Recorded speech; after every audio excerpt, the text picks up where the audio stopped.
Assalamualaikum warahmatullahi wabarakatuh. Kembali lagi di channel Berita Mistis. Untuk kisah kali ini masih melanjutkan dari kisah yang sebelumnya, yaitu sebuah kisah yang berjudul Persaingan Ipar Berujung Petaka. Dan untuk kali ini kita masuk untuk bagian akhir dari kisah ini.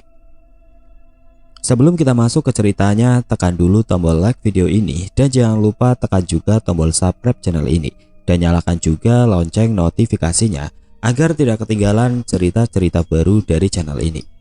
Dan bagi teman-teman yang ingin membaca langsung ceritanya, nanti silahkan saja kunjungi linknya yang nanti akan saya sertakan di kolom deskripsi. Dan seperti apa untuk kelanjutan kisah ini? Langsung saja kita simak berikut ini.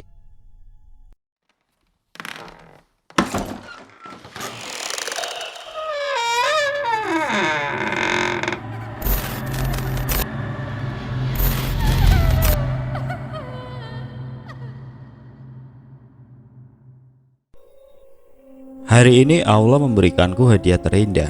Aku dinyatakan hamil dan Mas Hendra begitu bahagia, terkecuali ibu. Dia seakan tidak senang mendengar aku hamil. Masa bodoh aku gak peduli. Sore ini aku duduk-duduk santai di luar. Kulihat segerombolan ibu-ibu sedang berkumpul. Karena penasaran, aku pun melihatnya. Ternyata mereka sedang memilah-milah pakaian. Silahkan Neng, pilih-pilih, murah kok, cuma 2000-an. Ucap si abang itu yang kemungkinan dia pedagang baju itu. Yang bener bang, 2000-an, murah banget. Ucapku kaget, masa ada baju 2000-an, bagus-bagus pula. Tania, si abang ini bercanda, maksudnya sehari 2000-an, bukan harganya yang 2000. Ucap Bu Dahlia tetangga rumahku. Oh, ini kreditan, kirain beneran 2000. Ucapku lagi. Iya Tan, ayo ngambil, hitung-hitung uang jajan. Kita juga semua pada ngambil. Habisnya kalau beli langsung gak bisa. Ucap ibu tetangga yang lainnya. Tiba-tiba ide gilaku muncul. Kenapa aku gak ambil saja? Bukannya aku gak sanggup beli, tapi kalau aku beli sendiri keenakan Mas Hendra dong. Aku juga kan pengen beli baju dari hasil uang suami. Aku pun mengambil 2 baju yang artinya sehari aku harus bayar 4000. Kurogoh uang di sakuku senilai 20.000, jatah besok buat belanja. Aku berikan 5.000 kepada si abang tukang baju sebagai uang muka baju yang sudah aku ambil. Uang tinggal 15.000 buat besok belanja. Entah itu cukup atau tidak, biar besok aku memikirkannya. Hari ini aku berencana untuk memasak bubur saja. Karena uang belanja tinggal 15.000. Aku harus pintar-pintar mengatur keuangan. Uang 15.000 kubelikan kecap seharga 2.000. Biarkan saja hari ini mereka makan bubur. Sementara aku dan anak-anak seperti biasa akan makan di luar. Apa ini Tania? Kamu masak apa? Tanya ibu seraya duduk di meja makan. Aku masak bubur bu, ibu pasti suka. Dijamin enak, apalagi pakai kecap. Ucapku seraya nyengir kuda. Maksud kamu, sekarang ibu cuma makan bubur sama kecap? Keterlaluan kamu Tania. Ucap ibu sambil teriak. Bu, Tania mohon jangan berteriak. Nanti bayi dalam perutannya kaget. Ibu mau ya, cucu ibu ini jantungan. Ucapku dengan nada sedikit mendayu-dayu. Kamu kan bisa beli telur atau tempe Tania. Begitu saja gak becus kamu. Telur kan murah, beli aja 1/4, gak nyampe 10.000. Begitu saja gak becus. Ucap ibu terlihat sekali dia begitu kesal. Uangnya gak ada bu, soalnya kemarin Tania pakai buat DP baju yang Tania ambil dari tukang kreditan. Ucapku dengan begitu santai. Apa? Kamu ngambil baju kreditan? Ucap ibu seraya berdiri, sepertinya dia sok. Iya bu. Kamu jangan coba-coba berhutang Tania. Ibu gak sudi punya menantu banyak hutang. Camkan itu. Ibu, ini hutangku kan cuma baju bu. Kayak hutangku banyak aja. Aku hanya ingin seperti orang-orang, punya baju dari hasil kerja suami. Kalau gak ngutang, kapan lagi bu? Lagian kalau menantu ibu banyak hutang, itu artinya anak ibu gak bisa mencukupi keperluan istrinya. Seharusnya ibu menyalahkan Mas Hendra, bukan aku. Terserah kamu Tania. Susah bicara dengan kamu. Ibu jadi gak berselera makan. Lebih baik ibu ke rumah Sinta saja. Aku pun hanya tersenyum melihat ibu berdecak kesal. Strak, strak, suara itu lagi. Sungguh aneh. Sepertinya di rumah ini ada yang tidak beres. Apakah ini ada kaitannya dengan kematian Devia? Aku harus cari tahu. Aku gak mau nasibku sama dengan Devia, mati konyol di rumah ini. Aku harus cari tahu. Besok aku akan berkunjung ke rumah Abah Husen. Bukankah Devia akrab dengan keluarga mereka? Setelah mendengar cerita Abah Husen, aku jadi sedikit curiga pada keluarga Mbak Sinta. Apa ini semua ada hubungannya dengan kesuksesannya yang secara tiba-tiba? Sepertinya aku harus bertamu ke rumah Mbak Sinta. Assalamualaikum, Mbak. Waalaikumsalam, Tania. Tumben kesini. Sini masuk, ucap Mbak Sinta seraya mempersilahkan aku masuk. Mau minum apa, Tan? Gak usah repot-repot, Mbak. Kayak Tania ini tamu saja. Tania cuma ingin main aja sebentar. Tania takut di rumah kalau sendiri, ucapku seraya duduk di kursi ruang tamunya Mbak Sinta. Takut kenapa, Tan? Tanya Mbak Sinta. Di rumah ibu seperti ada ular, Mbak, ucapku. Ular? Ucap Mbak Sinta seperti ada yang disembunyikan.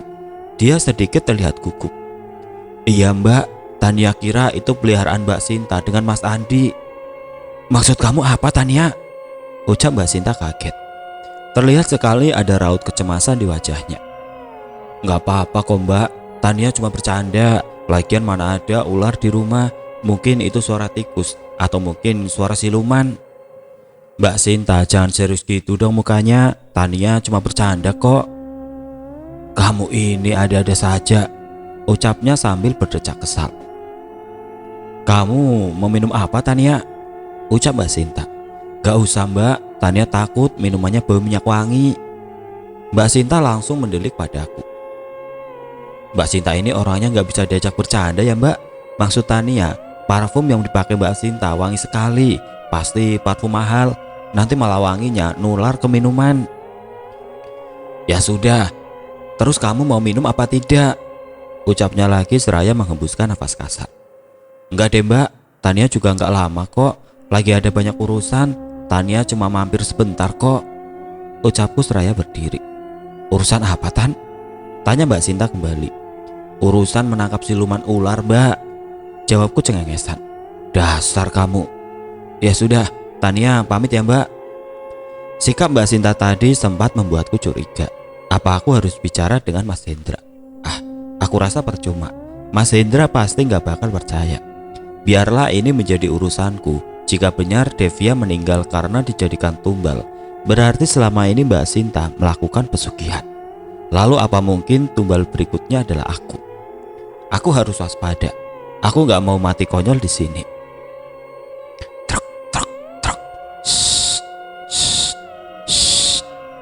Suara itu lagi. Aku coba membangunkan Mas Hendra, tapi dia tidak bergeming sama sekali. Baiklah, akan kuhadapi sendiri. Aku ingat pesan Abah Husen. Jagalah wudhu dan sholatmu, maka setan, jin dan sebagainya akan kalah. Kulangkahkan kakiku ke kamar mandi untuk berwudhu. Walau pundak ini terasa berat, setelah berwudhu, aku laksanakan sholat tahajud 2 rakaat. Lanjut dengan berzikir dan alhamdulillah, suara itu menghilang. Hari ini seperti biasa, aku duduk santai di depan teras sambil menunggu si abang sayur datang. Ya, semenjak aku hamil, aku sudah berhenti bekerja di klinik. Mas Hendra melarangku bekerja. Aku menurutinya. Lagi pula tabunganku pun cukup untuk kebutuhanku beberapa bulan ke depan. Karena rencananya setelah bayiku lahir, aku akan buka praktek sendiri di rumahku. Akhirnya tukang sayur pun datang. Ibu pun datang mendahuluiku menghampiri tukang sayur. Dia memilah-milah sayuran yang mau dibeli. Kali ini dia memilih daging sapi, kangkung dan timun. Aku hanya diam saja memperhatikannya. Kenapa, Tania? Kamu liatin ibu seperti itu? Tenang saja, ibu bayar sendiri kok. Kamu gak usah takut, ucap ibu. Siapa yang takut, Bu? Alhamdulillah kalau ibu membayarnya. Berarti uang 20.000 Tania aman. Ucapku seraya memasukkan kembali uang 20.000 ke saku celana. Iya, simpan saja uang itu, siapa tahu jadi beranak. Untung saja ibu punya mantu seperti Sinta. Selain baik, dia royal, gak seperti kamu. Sama mertua aja perhitungan sekali. Ibu heran, kenapa Hendra betah sama kamu? Jangan-jangan kamu pelet Hendra biar betah terus sama kamu. Ucap ibu seraya pergi membawa belanjaan tadi. Ibu-ibu yang sedang belanja pun memandangku penuh tanda tanya. Ibu ini ada-ada saja. Orang jelek aja pasti mikir 1000 kali buat melet Mas Hendra. Apalagi aku, Bu. Apa yang mau diladenin coba? Ngasih uang aja cuma segini. Rugi dong kalau Tania benar-benar melet Mas Hendra. Cuma buang duit dan buang waktu saja, ucapku dengan suara lantang. Ibu pun menghentikan langkahnya. Dia berbalik dan menatapku tajam. Berani ya kamu ngomong seperti itu? Awas saja nanti ibu aduin kamu, biar Hendra tahu istrinya itu gimana, ucapnya dan berlalu pergi ke dalam rumah. Dasar tukang adu. Sabar ya Mbak Tania, ibu mertua kamu itu emang dari dulu begitu, ucap seorang ibu yang juga sedang membeli sayuran.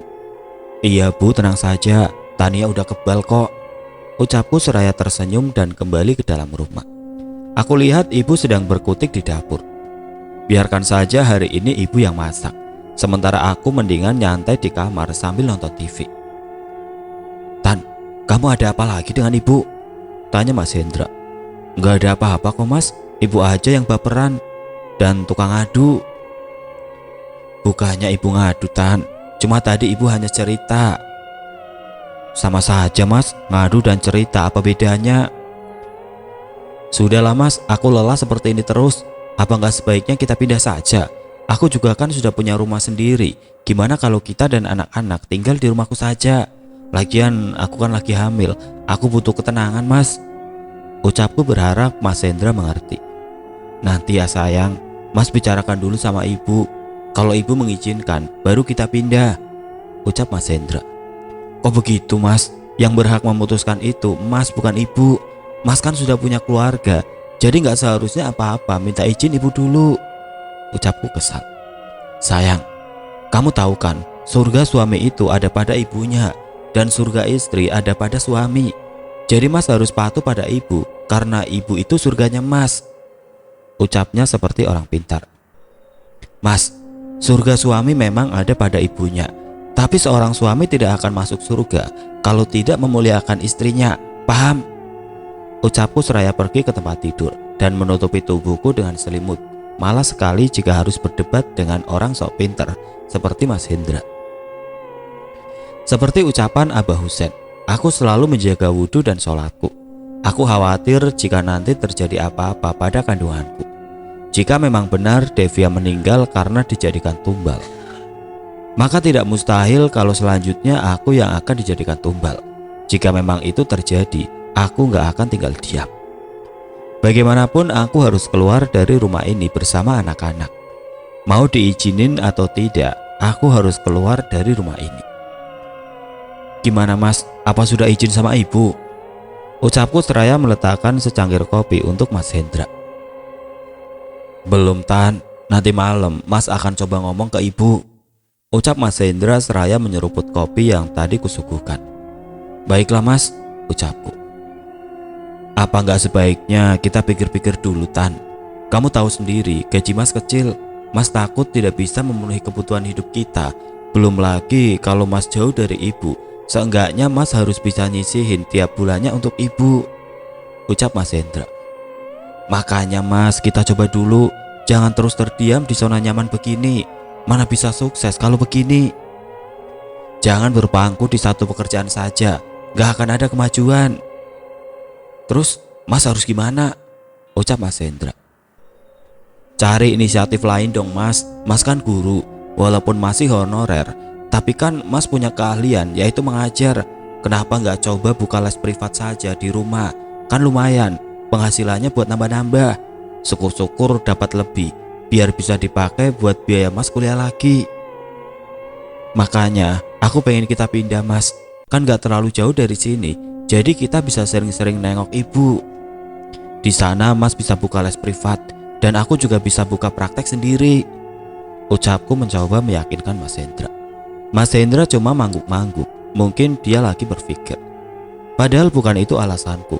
Aku hanya ingin membuktikan jika dugaanku benar. Kalau aku keluar dari rumah ini, bukankah setan itu gagal mendapatkan tumbal? Dan kalau gagal, maka yang bersekutu dengannya akan mengalami kebangkrutan. Kita lihat saja nanti apa Mbak Sinta akan bangkrut. Samar-samar terdengar suara ibu menangis menjerit-jerit dan memanggil namaku. Aku pun melangkah keluar. Kulihat Mas Hendra mencoba menenangkan ibu. "Ada apa ini, Mas?" tanyaku seraya menghampiri mereka. "Dasar kamu ya, menantu kurang ajar. Beraninya kamu minta Hendra buat ninggalin ibu. Dengar ya Tania, kamu cuma istrinya Hendra, sementara ibu yang mengandung dan membesarkan Hendra sampai bisa seperti ini. Tega kamu ya menghasut Hendra biar ninggalin ibu." "Udah deh Bu, gak usah drama seperti ini. Tania kira ibu kesurupan siluman ular yang di loteng itu. Gak taunya gara-gara Mas Hendra izin pindah rumah. Ada-ada saja. Tenang saja Bu, Tania gak akan memaksa Mas Hendra untuk ikut Tania." Ucapku seraya berlalu pergi meninggalkan mereka. Capek aku kalau harus main drama terus. "Tania, kamu bisa gak sopan terhadap ibu? Bagaimanapun juga, ibu adalah ibuku. Dan kamu sebagai menantunya tidak pantas bersikap seperti itu," ucap Mas Hendra membentak. Baru kali ini Mas Hendra bicara padaku dengan nada tinggi. Aku pun membalikkan badan dan menghampiri mereka lagi. "Terus aku harus gimana, Mas? Apa aku harus menangis terus memohon-mohon gitu biar dimaafkan? Maaf Mas, aku bukan pemain sinetron yang bisa main drama seperti yang ibu kamu lakukan." "Kamu mau patuh pada ibu? Silahkan, aku gak akan melarangnya. Tapi aku tidak mau nasibku seperti Devia. Aku gak selemah Devia Mas, yang selalu mengalah dan mengorbankan perasaannya sampai-sampai dia meninggal membawa bayi di rahimnya. Dan aku gak akan membiarkan hal itu terjadi pada diriku sendiri. Mau kamu ikut atau tidak, itu bukan masalah bagiku. Aku bisa membesarkan anak ini sendiri, mengerti?" Kulihat Mas Hendra hanya terdiam, dan aku pun meninggalkan mereka berdua di ruang tamu. Lebih baik aku tidur daripada harus berdebat dengan orang-orang seperti mereka. Kukunci kamar tidurku, masa bodoh dengan Mas Hendra. Biarkan saja dia tidur bersama ibunya. Tania, tolong buka pintunya, Mas mau masuk." Suara Mas Hendra mengganggu acara tidurku. Padahal tadi aku sedang bermimpi bertemu Sahrukan. Mengganggu saja. "Iya, tunggu sebentar." "Kenapa pintunya dikunci Tania? Kamu marah sama Mas?" ucap Mas Hendra seraya memegang tanganku. Suamiku ini polos atau bodoh? Bukannya dia tadi yang marah padaku? "Enggak kok Mas, aku pikir Mas mau tidur di kamar ibu. Makanya aku kunci aja pintunya. Takutnya siluman ular itu masuk sini." "Kamu ini ada-ada saja. Mana ada siluman ular di sini?" ucap Mas Hendra. "Ya takut saja Mas, masa iya ada suara tapi gak ada wujudnya. Apalagi kalau bukan siluman," ucapku, dan Mas Hendra hanya menggeleng-gelengkan kepalanya. "Oh ya, ada apa Mas kesini? Bukannya Mas tadi marah sama aku?" "Iya Tania, maafkan Mas. Tadi sempat membentakmu. Mas gak sengaja." "Ya sudahlah Mas, jangan bahas itu sekarang. Aku sudah ngantuk," ucapku seraya naik ke atas tempat tidur. Pagi ini seperti biasa. Aku duduk-duduk santai di teras rumah. Aku berencana sore ini pindah ke rumahku. Terserah Mas Hendra mau ikut atau tidak. Yang penting aku harus bujuk anak-anak biar mau ikut denganku. Bagiku, yang paling penting adalah anak-anak. Masa bodoh dengan Mas Hendra mau ikut atau tidak pun aku gak peduli. Tidak seperti biasa, ibu pagi ini tidak terlihat. Mungkin dia sedang di rumah Mbak Sinta. Mungkin juga ibu malas melihat wajahku. Padahal wajahku ini imut. Mumpung gak ada ibu, aku akan mencoba masuk ke dalam kamarnya. Bukannya aku tidak sopan, tapi aku ingin membuktikan rasa kecurigaanku ini benar apa tidak. Masa iya suara itu tidak terdengar oleh ibu, padahal keras sekali. Mas Hendra aja dengar. Atau apa mungkin ibu bekerja sama dengan Mbak Sinta untuk menumbalkan Devia? Aku akan cari tahu itu. Aku pun masuk ke dalam kamar dengan mengendap-endap. Aku takut ibu tiba-tiba muncul secara tiba-tiba.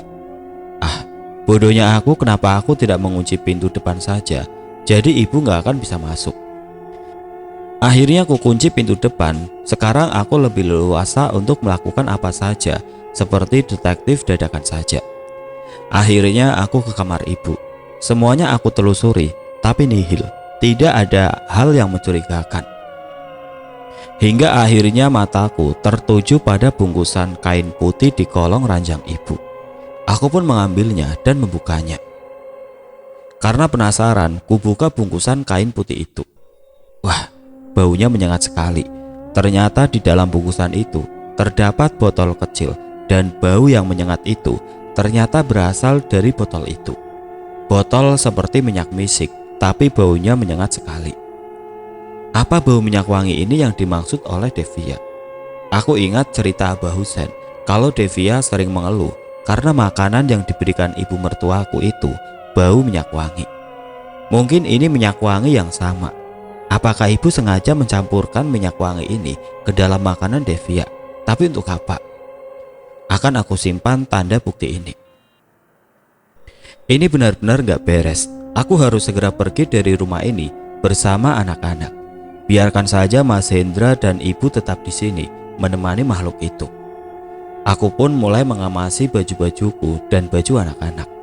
Aku yakin anak-anak mau ikut denganku. Aku juga yakin kalau anak-anak tidak terlalu suka sama neneknya itu.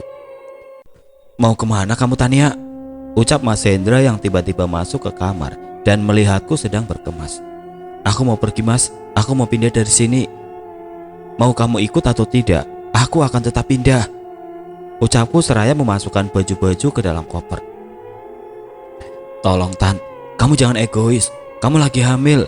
Bahaya kalau kamu tinggal sendiri, ucap Mas Hendra. Aku gak menyangka Mas Hendra akan bicara seperti itu. Aku pikir Mas Hendra akan ikut denganku setelah melihatku berkemas-kemas. Siapa bilang aku sendiri? Aku akan bawa anak-anak ikut denganku. Mendengar ucapanku, Mas Hendra hanya terdiam. Mungkin dia kaget aku akan berbuat seperti ini. Siapa yang nyuruh kamu bawa cucu-cucuku? Kamu gak ada hak buat bawa cucu-cucuku.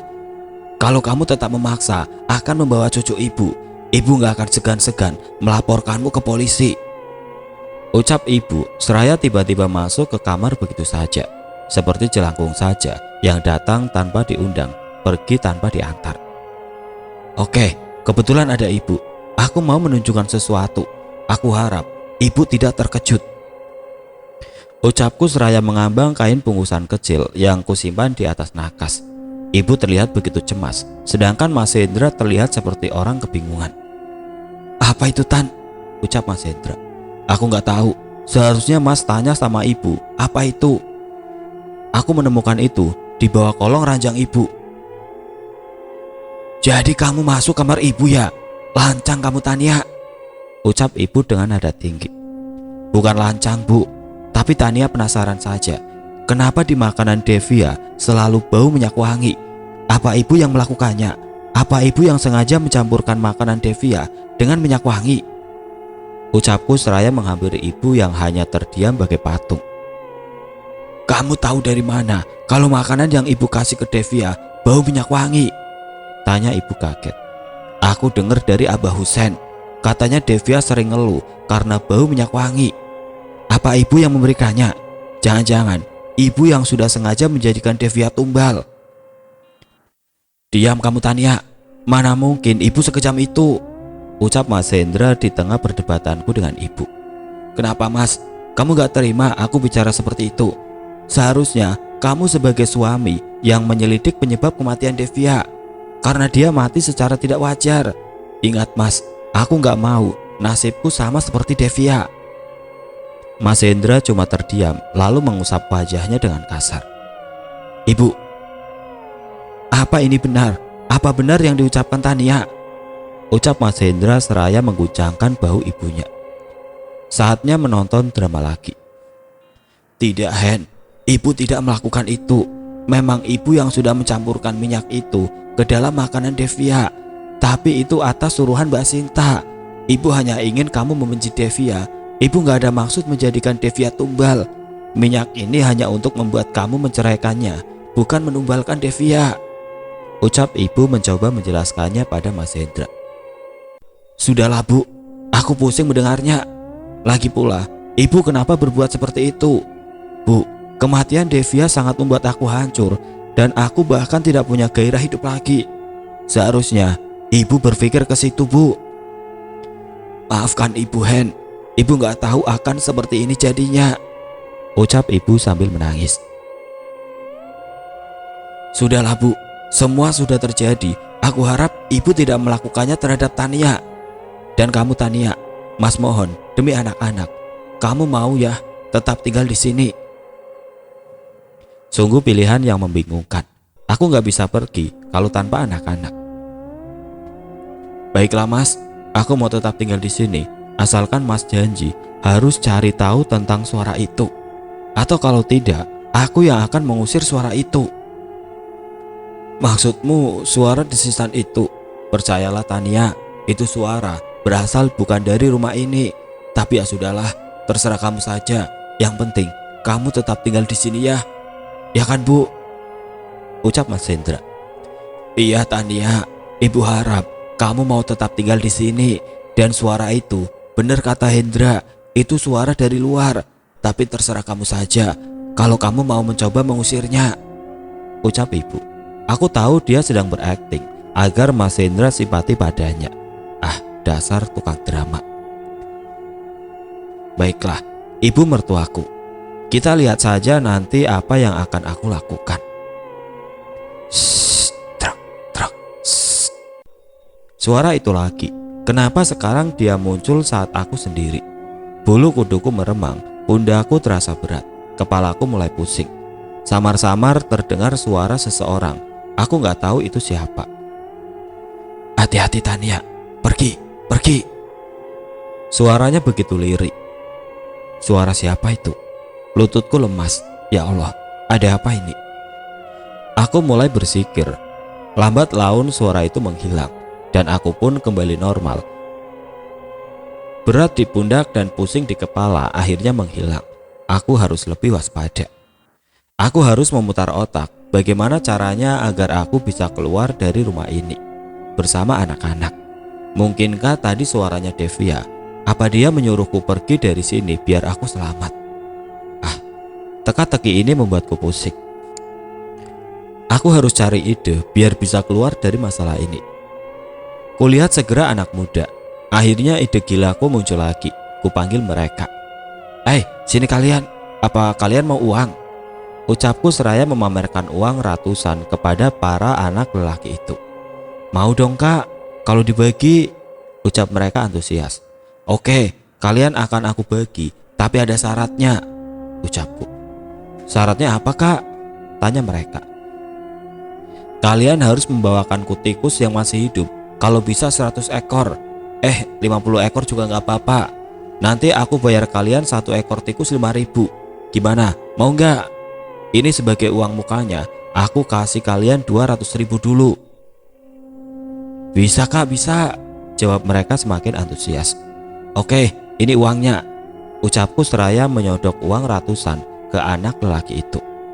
Tapi Kak, tikus itu buat apa? Tanya mereka. Gak buat apa-apa, cuma mau dimasukkan saja ke dalam rumah, ucapku santai. Kakak ini aneh, orang-orang mengusir tikus di rumahnya. Kakak malah memasukkan tikus ke dalam rumah. Mereka akhirnya pergi. Asik, rencanaku berjalan dengan lancar. Mudah-mudahan anak-anak itu secepatnya mendapatkan tikus. Bukankah ular takut sama tikus? Walaupun aku tidak yakin, karena ular yang di rumahku bukan ular sungguhan. Tapi setidaknya aku akan membuat ibu mertuaku itu sedikit shock. Gak kebayang nanti kalau di rumah banyak tikus. Pasti lucu sekali. Pas sekali sesuai rencana, nasib baik memang selalu berpihak padaku. Tikus-tikus pun sudah kudapatkan pas di hari weekend. Aku sengaja menyuruh Mas Hendra untuk membawa anak-anak pergi ke mall. Mas Hendra sempat mengajakku juga, tapi aku gak mau dengan alasan lagi sedikit pusing dan mual. Karena kalau aku ikut juga, siapa yang akan bermain di rumah ini? Ibu juga sempat meminta ikut, Tapi Mas Hendra tidak memperbolehkannya karena di rumah hanya ada aku. Mas Hendra khawatir kalau nanti aku kenapa-napa. Jadi ibu disuruh Mas Hendra untuk menemaniku saja di rumah. Benar-benar menyenangkan bukan? Setelah Mas Hendra dan anak-anak berangkat, ibu kembali ke kamarnya dengan berdecak kesal. Mungkin ibu kecewa karena tidak bisa ikut ke mall. Mungkin ibu juga marah karena disuruh menjagaku. Bu, kok ibu malah ke kamar sih? Tadi bukannya Mas Hendra nyuruh ibu menjagaku? Ucapku dengan nada sedikit manja, sengaja biar ibu tambah kesal. Kamu itu udah gede Tania, bisa jaga diri sendiri. Lagian ibu ini bukan babysitter kamu, ucap ibu seraya membanting pintu. Aku ingin tertawa mendengarnya. Senang sekali hari ini. Biarkan saja orang menganggapku jahat. Tapi kan gak apa-apa, sekali-kali jahat sama orang yang sudah zolim terhadap menantunya. Walaupun bukan aku yang dizolimi. Aku masuk ke dalam kamar untuk bersiap-siap pergi. Baju sudah ganti, tinggal dandan sedikit. Ambil tas lalu cus kita pergi. Aku lupa sebelum pergi. Kita ambil dulu box di belakang rumah yang sudah berisi tikus-tikus lucu itu. Untung ibu sedang di kamar, jadi dia tidak melihatku membawa box spesial ini. Kubuka pintu kecil yang ada di box itu dan siap-siap untuk lari kabur keluar. Karena sebenarnya aku bukan wanita pemberani seperti yang kalian kira. Aku juga seperti wanita lain yang lemah dan tidak berdaya saat melihat tikus. Dengan sedikit ngos-ngosan aku berlari keluar. Aku gak tahu nanti apa yang terjadi di dalam. Niat mau bermain di rumah aku urungkan, karena sepertinya aku gak sanggup bermain dengan tikus-tikus itu. Lebih baik aku menyusul Mas Hendra ke mall. Ku ambil gawai dan aku pencet aplikasi berlogo hijau. Halo Mas, kamu di mana? Aku mau ke situ nyusul kamu dan anak-anak. Pesan pun terkirim. Loh, katanya kamu tadi pusing sayang, kok sekarang mau nyusul? Balas dari Mas Hendra. Aku suntuk di rumah, ibu juga di dalam kamar terus. Daripada aku suntuk, mending aku nyusul kamu Mas. Lagian aku juga udah gak pusing lagi. Balasku lagi. Ya sudah, Mas tunggu di tempat biasa ya. Balas Mas Hendra. Oke Mas. Hari yang menyenangkan. Gak kebayang nasib ibu di rumah. Pasti ibu sekarang lari kocar-kacir dikejar-kejar tikus-tikus lucu itu. Aku jadi tertawa sendiri membayangkannya. Sungguh jahat sekali aku ini. Sayang, ada apa? Kok kamu ketawa-ketawa sendiri? Ucap Mas Hendra kebingungan. Enggak kok Mas, aku hanya sedang membayangkan anak kita. Pasti dia lucu sekali seperti kamu. Ucapku seraya tersenyum. Iya dong, bukan cuma lucu, tapi ganteng seperti ayahnya. Sudah hampir sore kami pun kembali pulang ke rumah. Yang, ada apa ini? Kok rumah banyak orang? Jangan-jangan. Tanpa melanjutkan perkataannya, Mas Hendra berlari sambil menggendong Alif menuju ke rumah. Mungkin Mas Hendra takut ibu kenapa-napa. Karena di rumah memang banyak orang, aku pun segera menyusulnya seraya menggandeng anak-anak.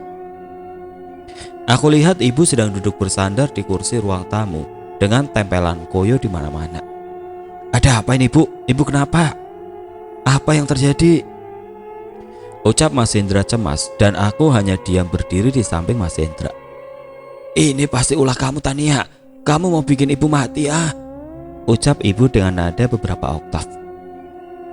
Maksud ibu apa Mas? Aku gak ngerti. Ucapku pura-pura tidak tahu apa yang terjadi. Ibu cuma melotot pada aku. Tatapan matanya yang tajam bukan membuatku takut, malah aku ingin tertawa melihatnya. Ibu, kenapa ibu nyalain Tania? Sebenarnya apa yang terjadi? Ucap Mas Hendra. Tadi itu ibu sedang di kamar. Pas ibu keluar, ibu melihat tikus di mana-mana Hen. Ibu jadi takut. Sampai-sampai tadi ibu terjatuh karena berlari menghindari tikus-tikus itu. Kaki ibu terkilir. Ibu panggil Tania, tapi dia gak muncul-muncul.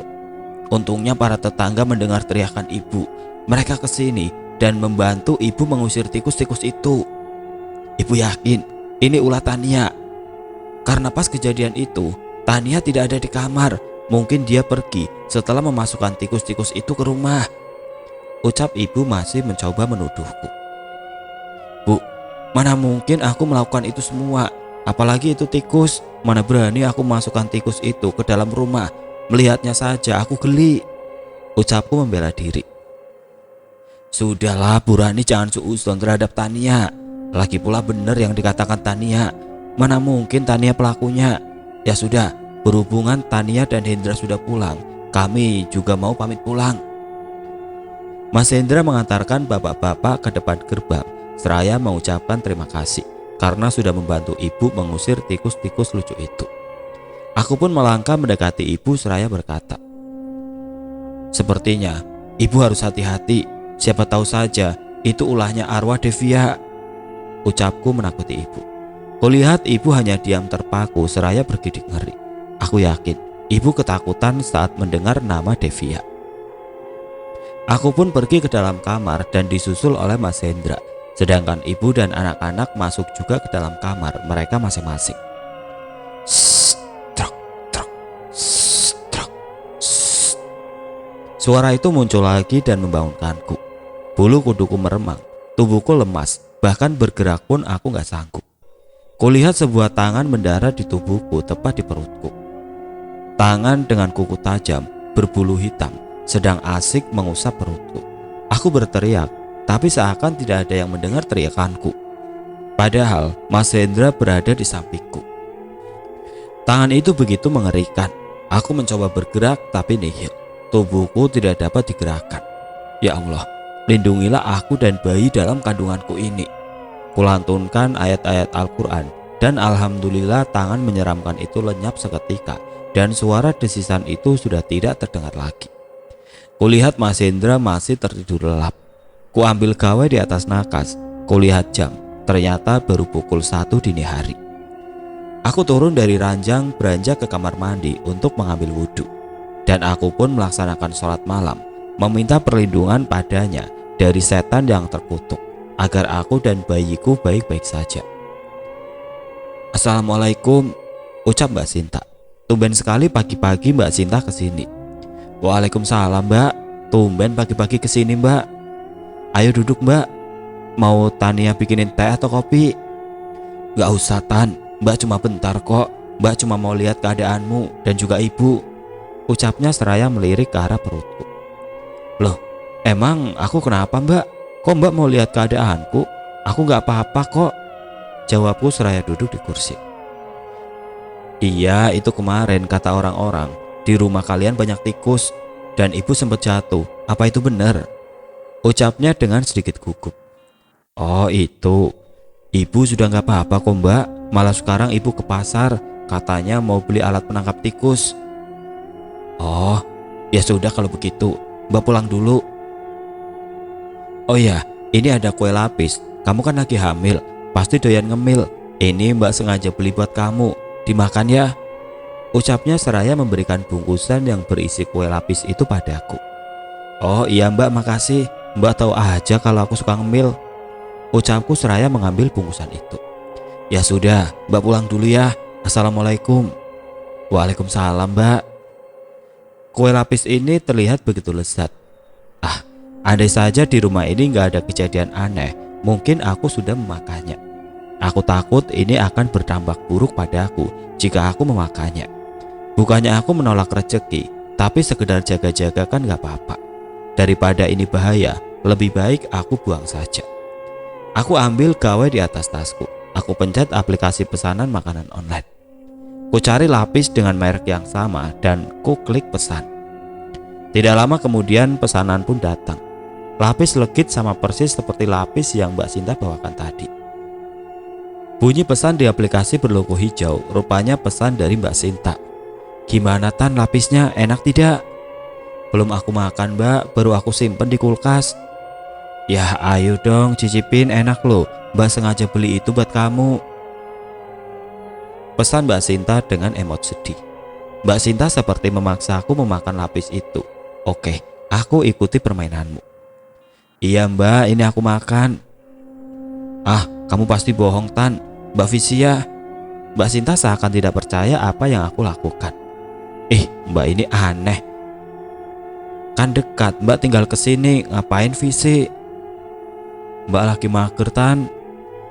Ya sudah, aku kirim nih video aku sedang makan lapis. biar Mbak Sinta nggak penasaran dan nuduh aku bohong. Akhirnya aku kirim videoku yang sedang menikmati lapis yang tadi. Mbak Sinta pun percaya. Aneh, kenapa dia penasaran sekali aku memakannya atau tidak? Kalau di lapis itu nggak ada apa-apanya, mana mungkin Mbak Sinta bersikap seperti itu? Kamu pikir aku bodoh, Mbak? Kamu sudah salah orang. Mas, apa nggak sebaiknya kita pindah saja dari sini? Ibu juga bisa ikut kalau kamu mau, ucapku seraya bersandar di dada Mas Hendra. Kenapa kamu selalu bahas itu, Tania? Mas nggak bisa, dan ibu mana mungkin mau pindah dari rumah ini. Aku pun menjauhkan tubuhku dari pelukan Mas Hendra. Aku kecewa, kenapa Mas Hendra tidak pernah mau mengerti. Mas, aku tidak nyaman di rumah ini. Suara aneh itu selalu menggangguku. Bahkan semalam, ada sebuah tangan yang begitu mengerikan mengusap-ngusap perutku. Aku tidak mau hal buruk terjadi pada kandunganku ini, Mas. Dengar, Tania, Mas rasa kamu terlalu capek. Itu hanya halusinasi kamu saja, Tania. Percaya sama Mas, di sini gak ada apa-apa. Semuanya baik-baik saja, ucap Mas Hendra seraya menggenggam tanganku. Apa Mas katamu? Baik-baik saja. Kamu jangan naif, Mas. Apa kematian Devia menurutmu wajar, Mas? Apa menurutmu semua itu wajar? Wajah Devia yang berubah menjadi menyeramkan, apa itu wajar? Ayo katakan padaku, apa semua itu wajar? Apa gak ada sedikit pun niat di hati kamu untuk mencari tahu penyebab kematian Devia? Atau mungkin kamu baru sadar semua ini gak wajar setelah aku dan bayi dalam kandunganku mengalami hal yang sama? Ayo jawab, Mas. Apa kamu ingin aku mati seperti Devia? Tania, kenapa kamu bicara seperti itu? Mas mohon, kamu jangan seperti ini. Semua akan baik-baik saja. Mas Hendra mencoba menenangkanku. Iya, Mas, semua akan baik-baik saja jika aku pergi dari sini. Tapi sayangnya, aku gak bisa pergi tanpa anak-anak. Sekarang kamu lebih baik keluar, Mas. Aku butuh sendiri, ucapku seraya memalingkan muka. Dan Mas Hendra pun keluar kamar. Jika bukan karena anak-anak, aku akan secepatnya meninggalkan tempat ini. Aku takut jika aku pergi, anak-anaklah yang kena imbasnya. Pagi sayang, maafkan Mas, kamu sudah gak marah kan? Ucap Mas Hendra seraya merangkulku. Iya Mas, sudahlah, aku mau masak buat sarapan, ucapku seraya berlalu pergi ke dapur. Sebenarnya aku malas bertemu dengan Mas Hendra. Masak apa kamu, Tania? Ucap ibu mengagetkanku. Nasi goreng, Bu, jawabku malas. Oh, iya boleh tuh, sarapan nasi goreng pasti enak. Jangan lupa telurnya yang banyak, kecapnya sedikit, ibu gak suka manis. Oh ya Tania, bikin acar timun ya. Soalnya gak enak, kurang lengkap kalau gak pakai acar, ucap ibu seperti sedang pesan di kafe saja. Tenang aja Bu, Tania jamin pasti enak. Ya sudah, ibu keluar dulu, mau lihat tukang sayur sudah apa belum. Nanti pas ibu balik ke sini, ibu harap itu nasi goreng sudah siap di meja makan. Oke Tania, ucap ibu seraya berlalu pergi. Oke ibu mertuaku. 2 piring nasi goreng ala chef Tania sudah selesai. Satu buat ibu dan satunya buat Mas Hendra. Pasti sudah siap kan nasi gorengnya? Kebetulan sekali ibu sudah lapar, ucap ibu yang baru saja datang dari luar. Ah, apaan ini Tania? Mana nasi gorengnya? Tanya ibu dengan nada tinggi. Ya ini pun nasi gorengnya, di dapur. Telur tinggal 2 buat ntar makan siang. Kecap gak ada. Mau beli dulu kelamaan. Lagi pula ibu kan gak suka manis. Ya udah gak pakai kecap, ucapku dengan nada melas. Terus ini kamu cuma pakai apa aja Tania? Tanya ibu lagi. Gak pakai apa-apa Bu, mau pakai bawang, bawangnya habis, minyak juga habis. Ya sudah, Tania aduk-aduk aja nasinya di wajan pakai garam, ucapku nyengir kuda. Apa Tania? Ini sih bukan nasi goreng namanya, ucap ibu terlihat sekali kalau ibu mulai kesal. Tapi enak kok Bu, soalnya Tania tambahin penyedap biar gurih. Pasti ibu suka, mari Bu sarapan, ucapku seraya mempersilahkan ibu untuk menikmati nasi goreng yang sudah aku buat. Ibu gak jadi lapar, daripada makan nasi goreng gak jelas ini, mending ibu ke rumah Mbak Sinta. Ada apa sih Bu? Pagi-pagi sudah ribut, ucap Mas Hendra yang tiba-tiba muncul. Itu tuh istri kamu, lihat saja dia masak apa. Pagi-pagi udah bikin ibu darting saja, ucap ibu seraya berlalu pergi. Mas Hendra menghampiriku. Kenapa Mas? Kamu juga gak suka? Di dapur sudah gak ada bahan makanan. Aku masak sesuai budget, ucapku seraya duduk. Enggak kok sayang, Mas suka kok. Apa aja yang istri Mas masak, Mas akan memakannya. Maafkan Mas karena belum bisa membahagiakanmu, ucap Mas Hendra sambil menyantap nasi goreng yang sudah tersedia. Sebenarnya aku gak tega, tapi terpaksa ini harus aku lakukan. Tania, Tania, Tania. Suara yang begitu lirih, samar-samar terlihat sekelebat bayangan putih. Angin berhembus entah dari mana, bulu kuduku meremang. Pergi Tania. Suaranya jelas begitu lirik, suara yang berasal dari belakang rumah. Aku pun beranjak pergi ke sana mencari pemilik suara itu. Tiba-tiba sebuah tangan menyentuh pundakku. Tania, kamu sedang apa di sini? Ternyata yang menyentuh pundakku adalah Mas Hendra. Itu Mas, tadi aku mendengar ada yang memanggilku. Kamu berhalusinasi lagi Tania? Tidak Mas, aku gak berhalusinasi, aku serius. Ya sudah, ayo kita masuk, gak ada apa-apa. Iya Mas, tapi serius, aku gak berhalusinasi. Iya Tania, ayo kita masuk. Aku kepikiran tentang suara itu. Itu seperti suara Devia, tapi kenapa Devia menyuruhku pergi? Apa aku dalam bahaya? Tan, kamu belum tidur. Ayo tidur, ingat kamu lagi hamil. Jangan tidur malam-malam, kamu harus banyak istirahat. Iya Mas, tapi kamu mau kemana Mas? Aku diajak nobar bola sama Andi. Pintu kamar jangan dikunci, Mas cuma sebentar kok, ucapnya seraya mengusap rambutku. Iya Mas. Mas Hendra pun pergi. Ku ambil gawai di atas nakas. Kulihat jam, ternyata sudah hampir jam 1 dini hari.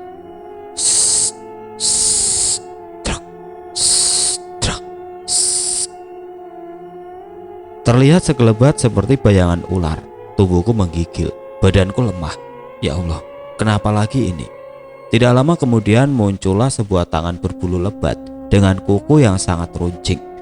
Aku tidak bisa bergerak saat tangan itu mengusap-ngusap perutku. Ku coba berteriak, tapi tidak bisa. Ku coba doa dalam hati. Astagfirullahaladzim, Tania, ucap Mas Hendra yang tiba-tiba muncul di balik pintu. Seketika tangan itu lenyap, entah kemana, bersama menghilangnya bayangan ular tadi.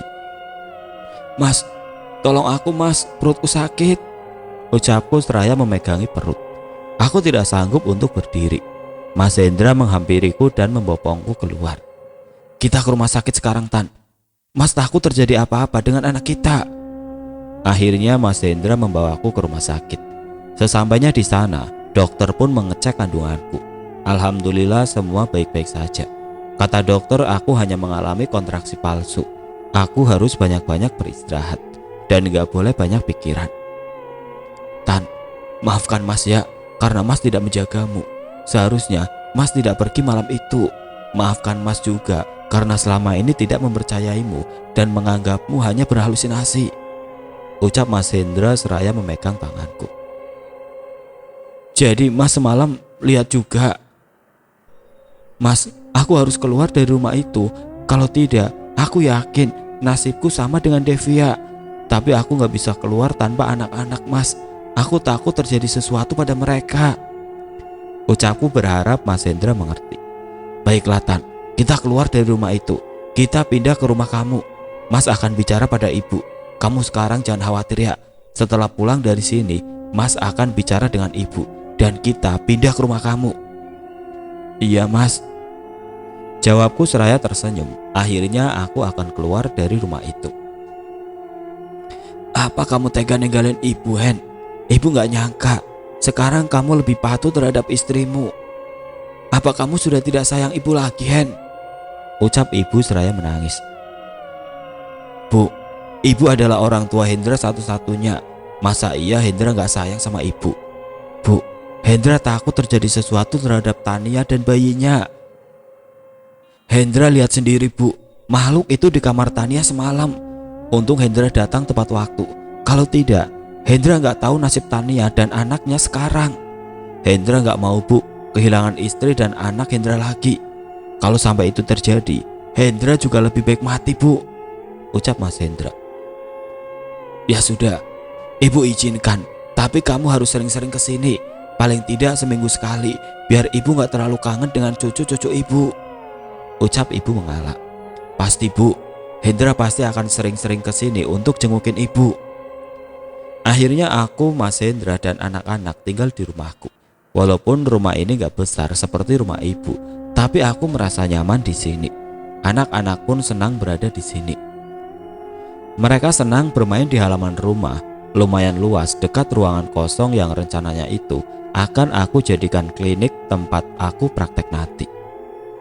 Tidak ada gangguan lagi di sini. Dan alhamdulillah Mas Hendra pun membuka les privat di rumah, lumayan untuk menambah penghasilan. Banyak yang ikut daftar les di sini. Alhamdulillah penghasilan Mas Hendra sekarang lebih dari cukup. Kami menjenguk Ibu seminggu sekali.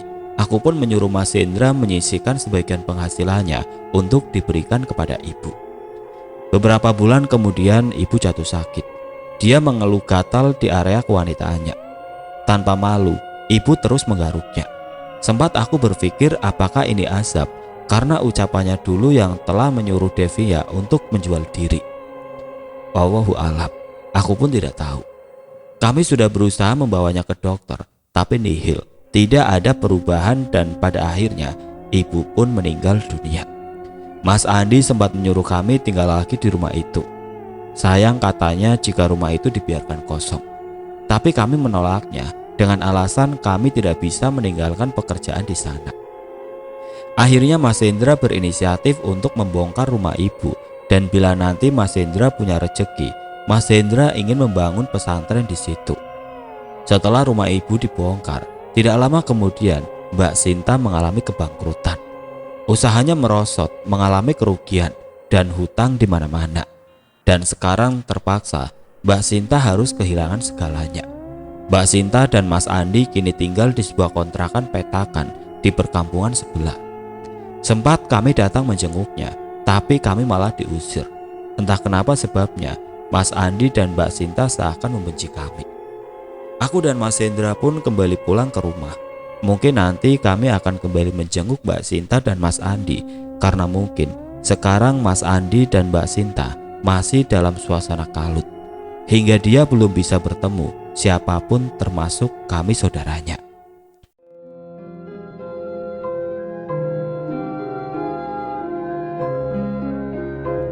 Oke teman-teman, sekian untuk cerita kali ini. Semoga apa yang sudah saya sampaikan dalam kisah ini dapat dijadikan pelajaran untuk kita semua.